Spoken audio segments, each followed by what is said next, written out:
अस्सलाम वालेकुम। उम्मीद करता हूँ दोस्तों आप सब खैरियत से होंगे।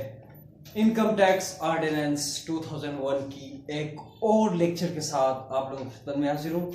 इस लेक्चर में हम section 101 geographical source of income को हम कंटिन्यू करेंगे।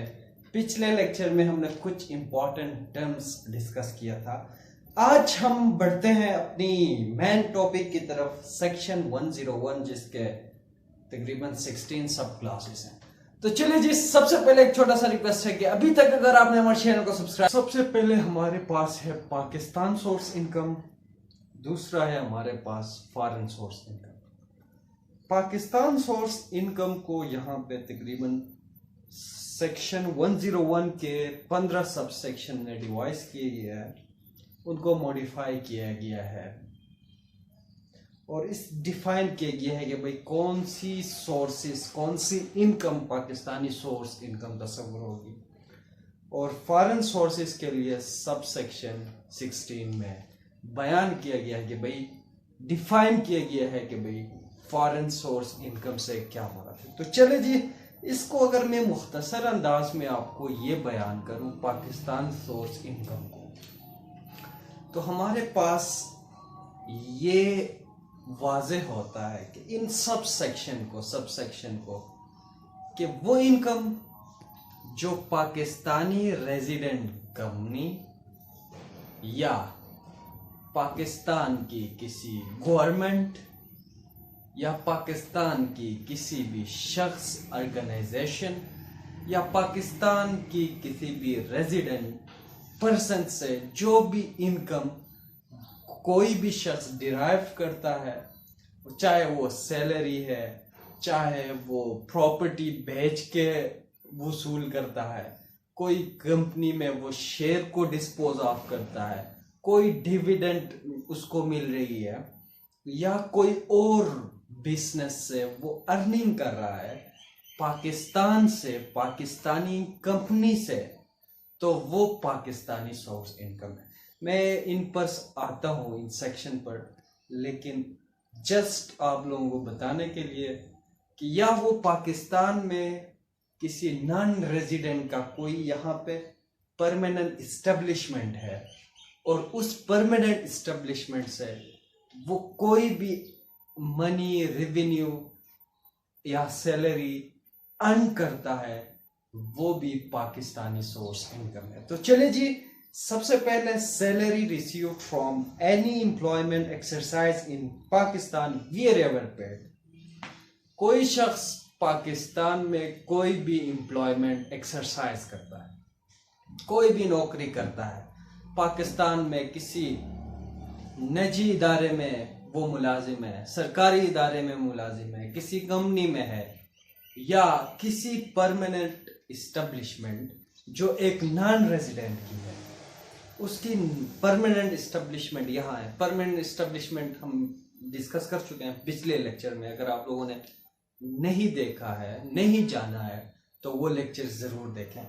तो वो वहाँ से वो कोई भी रेवेन्यू अर्न करता है, कोई भी पैसा वो अर्न करता है, सैलरी उसको मिल जाती है, डिस्पाइट द फैक्ट वो उसको जो सैलरी मिल रही है वो पाकिस्तान में मिल रही है, वीर एवर पेड, वो जहां भी उसके अकाउंट में क्रेडिट हो रही है, तो वो पाकिस्तानी सोर्स इनकम तस्वुर होगा। और salary is charge to tax, it is chargeable to tax. जब वो थ्रेश होल्ड उसकी सैलरी पहुंच जाती है तो वो उस पर टैक्स लागू होता है, और जो टैक्स लागू होता है तो फिर वो एक हिसाब से होता है, वो हम आगे जाके डिस्कस करेंगे जब हम सैलरी पढ़ेंगे। तो चलिए जी, इसके साथ business of resident person shall be Pakistan source income to the extent the income derived from the business carried on in Pakistan. कोई भी business of a resident person who carries business and earn income to the extent the income generated within the territorial limit of Pakistan, अगर वो पाकिस्तान में business करता है और पाकिस्तान अगर resident person Pakistan में बिजनेस करता है और वहां से जो भी रेवेन्यू उसको मिलता है वो पाकिस्तानी सोर्स इनकम है, लेकिन शर्त यह है कि भाई वो इनकम सिर्फ पाकिस्तानी टेरिटोरियल लिमिट के अंदर ही उन्होंने जनरेट की हो, वो पाकिस्तानी सोर्स इनकम तस्वुर होगा। Income of non resident person through permanent establishment is Pakistani source income which is charge to tax. अगर कोई परमानेंट एस्टेब्लिशमेंट पाकिस्तान में आई है, कोई भी कंपनी वो पाकिस्तान में अपनी ऑफिस खोल रखा है और वो कोई बिजनेस में इन्वॉल्व है और वहां से अर्निंग कर रहा है, वो परमानेंट एस्टेब्लिशमेंट किसकी है? एक नॉन रेजिडेंट की है, और उसकी जो इनकम है उस परमानेंट एस्टेब्लिशमेंट की वो पाकिस्तानी सोर्स इनकम तस्वुर होगा। तो चले जी, income of non resident person rendering independent services such as sport entertainment and earned income from permanent establishment or from resident individual is Pakistan source income। अगर कोई शख्स वो नॉन रेजिडेंट है और वो पाकिस्तान में कोई भी सर्विस रेंडर कर रहा है, चाहे स्पोर्ट्स से एंटरटेनमेंट से रिलेटेड कोई भी वो टूर्नामेंट पाकिस्तान में वो क्या कर रहा है? कंडक्ट कर रहा है, उस एंटरटेनमेंट से वो नॉन रेजिडेंट जो भी पैसा वो क्या कर रहा है? हासिल कर रहा है। किससे? पाकिस्तान के किसी शख्स से। वो पाकिस्तान में कोई जाहिर सी बात है कोई एंटरटेनमेंट के लिए स्पोर्ट्स के लिए उन्होंने कोई अरेंजमेंट की है और वहां से जो अर्निंग कर रहा है वो जाहिर सी बात है पाकिस्तान के किसी भी रेजिडेंट से वो रेवेन्यू जनरेट कर रहा है, अर्न कर रहा है, तो वो पाकिस्तानी सोर्स इनकम तस्वुर होगी। और ये जो है अगर नॉन रेजिडेंट है, नॉन रेजिडेंट की only Pakistani source income is charge to tax. तो आगे बढ़ते हैं। Any gain on the disposal of any asset used to derive income for business shall be Pakistani source income. कोई भी एसेट जिसकी डिस्पोजल होती है लेकिन वो asset for the purpose of deriving income for business, अगर वो एसेट किसके लिए इस्तेमाल होता हो? To earn profit for business. अगर वो एसेट वो प्रॉपर्टी बिजनेस की प्रॉफिट के लिए इस्तेमाल होता हो, अगर आप उसको डिस्पोज ऑफ करते हैं तो वो एसेट उस डिस्पोजल से उस एसेट को बेचने से जो इनकम आप डिराइव कर रहे हैं which is charge to tax under the head income from business, और इनकम फ्रॉम बिजनेस और इसके साथ साथ क्या है? ये इनकम क्या है? चार्ज टू टैक्स है और ये पाकिस्तानी सोर्स इनकम है। और इसके साथ साथ a dividend paid by a Pakistani resident company wherever paid। अगर कोई भी कंपनी वो क्या करता है? डिविडेंड पेड करता है। डिविडेंड क्या है? कंपनी शेयर इशू करता है। अगर कोई शख्स शेयर हासिल करता है, उस शेयर से जो प्रॉफिट उसको मिलती है उसको डिविडेंड कहते हैं। और अगर कोई कंपनी किसी भी शख्स को डिविडेंड इशू करता है, किसी भी शेयर होल्डर को डिविडेंड पे करता है, तो जहां भी पे हो रहा है वो बंदा रेजिडेंट है नॉन रेजिडेंट है, इससे हमारा कंसर्न नहीं है, लेकिन वो पाकिस्तानी रेजिडेंट कंपनी से डिविडेंड हासिल कर रहा है, इसलिए हम ये कहेंगे कि भाई this income is Pakistani source income and it is charge to tax. A profit on debt is payable or receivable by a resident person or permanent establishment। A profit on debt वो मार्कअप है, interest है या जो भी है। Profit on date अगर कोई शख्स रिसीव कर रहा है from Pakistani company, resident person और through a non resident person, लेकिन थ्रू परमानेंट एस्टेब्लिशमेंट। अगर कोई non resident person permanent establishment के जरिए पाकिस्तान में वो क्या कर रहा है, बिजनेस कर रहा है, और उस परमानेंट एस्टेब्लिशमेंट से आप जो भी डेट पर प्रॉफिट ले रहे हैं, उसने डेट लिया है, आप उस पर जो प्रॉफिट ले रहे हैं, ये भी चार्ज टू टैक्स है, वो भी पाकिस्तानी सोर्स इनकम है। इसी के साथ रॉयल्टी पेड बाय रेजिडेंट और non resident person through permanent establishment except resident through permanent establishment. समझने की बात यह है कि भाई royalty paid by resident person और नॉन रेजिडेंट पर्सन, रॉयल्टी अगर कोई शख्स पे कर रहा है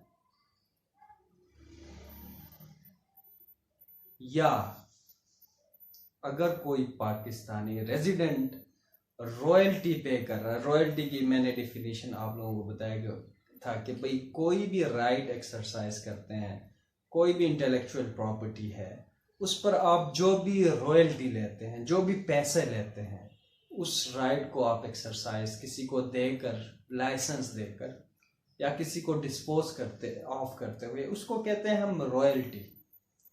the amount you receive by virtue of the contract, आप कोई भी कंट्रैक्ट कर रहे हैं, इंटेलेक्चुअल प्रॉपर्टी है, आपके पास इमेज है, वेडिफ है, आपकी ट्रेडमार्क है, या कोई और इंटेलेक्चुअल प्रॉपर्टी है, कॉपीराइट है, इसको आप किसी को देकर, या रेजिडेंट पर्सन देता है या non resident through permanent establishment royalty वसूल करता है, तो वो भी क्या है, पाकिस्तानी सोर्स इनकम है।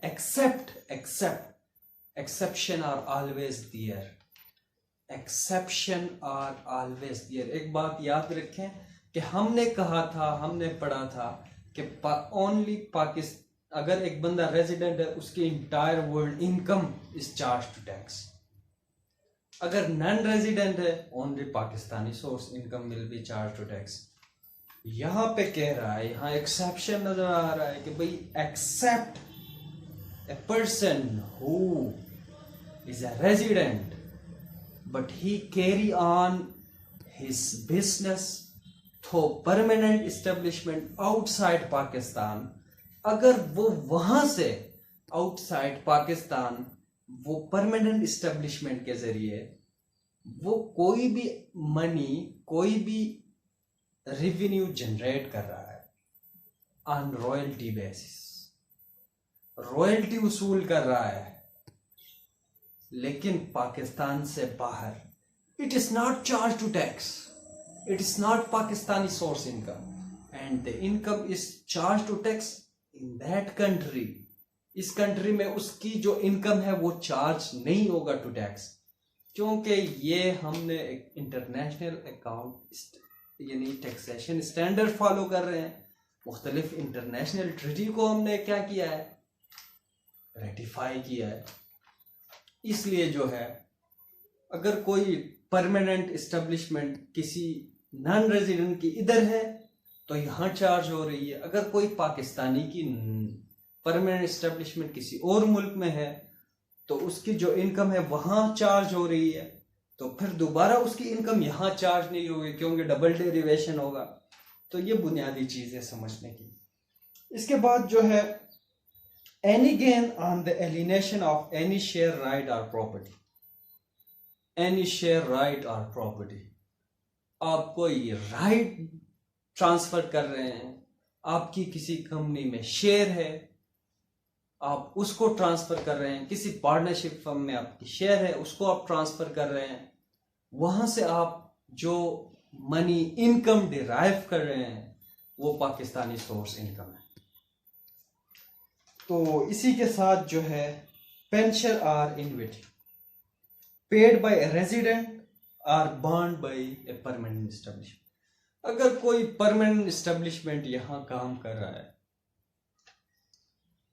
वो आपको पेंशन देता है या आपको एन्युटी सालाना कोई आपको अमाउंट लमसम देता है, तो वो भी पाकिस्तानी सोर्स इनकम तस्वुर होगा। या पाकिस्तान में किसी भी आप गवर्नमेंट्स प्राइवेट या सरकारी इदारे के मुलाजिम हैं, वहाँ से आपको इन्वेटी मिलती है या आपको पेंशन मिलता है, तो वो भी पाकिस्तानी सोर्स इनकम है। इसके बाद a technical fee paid by a resident or by permanent establishment except resident हो permanent establishment।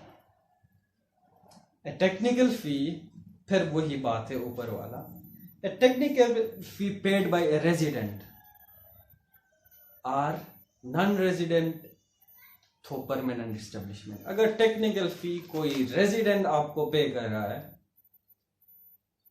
या कोई नॉन रेजिडेंट थो परमानेंट एस्टेब्लिशमेंट आपको पे कर रहा है, वो भी पाकिस्तानी सोर्स इनकम तस्वुर होगा। लेकिन यहां पे ये कह रहा है कि भाई अगर एक पाकिस्तानी रेजिडेंट किसी और मुल्क में वो परमानेंट एस्टेब्लिशमेंट उन्होंने इस्टेब्लिश की हुई है और उस इस्टेब्लिशमेंट के जरिए अगर वो कोई टेक्निकल फी पे कर रहा है, तो वो उस शख्स जिस शख्स को भी पे कर रहा है वो पाकिस्तानी सोर्स इनकम नहीं होगा, क्योंकि हमने डिस्कस किया हुआ है कि भाई अगर परमानेंट एस्टेब्लिशमेंट किसी मुल्क का यहाँ है तो हम उसको चार्ज करेंगे। अगर हमारे मुल्क का कोई कंपनी परमानेंट एस्टेब्लिशमेंट किसी और मुल्क में कर रहा है तो वो वहां से चार्ज होगा। तो चलिए जी, इसके अलावा any other amount paid by resident और नॉन रेजिडेंट तो परमानेंट एस्टेब्लिशमेंट। और आखिर में यहाँ पे इसको वाइड किया गया है ताकि कोई भी और पेमेंट अंडर जो 14-15 जो हमने सेक्शन डिस्कस किए हैं, सब सेक्शन 101 के, इसमें अगर कोई भी इनकम, कोई भी मनी, कोई भी रेवेन्यू नहीं आता, इसके अलावा अगर कोई रेजिडेंट पाकिस्तानी किसी को पेमेंट करता है या पाकिस्तान में कोई परमानेंट एस्टेब्लिशमेंट किसी को पेमेंट करता है, वो पाकिस्तानी सोर्स इनकम तस्वुर होगा। और ये बिल्कुल आसान बात है। और इसके साथ सब सेक्शन 16 में क्या है, any amount shall be foreign source income to the extent to which it is not Pakistani source income, to the extent to which it is not Pakistani source income. अगर कोई भी इनकम इन चीजों में नहीं आता जो 15 सब सेक्शन में, तो वो फॉरेन सोर्स इनकम है। सिंपल सी बात है भाई। उम्मीद करता हूँ कि आज का जो लेक्चर है आप लोगों को पसंद आएगा। पसंद आए लाइक जरूर करें, नहीं डिसलाइक भी करें, चैनल को जरूर सब्सक्राइब करें। मुझे तुम लोगों को सारा खेल, अल्लाह हाफिज़, बाय।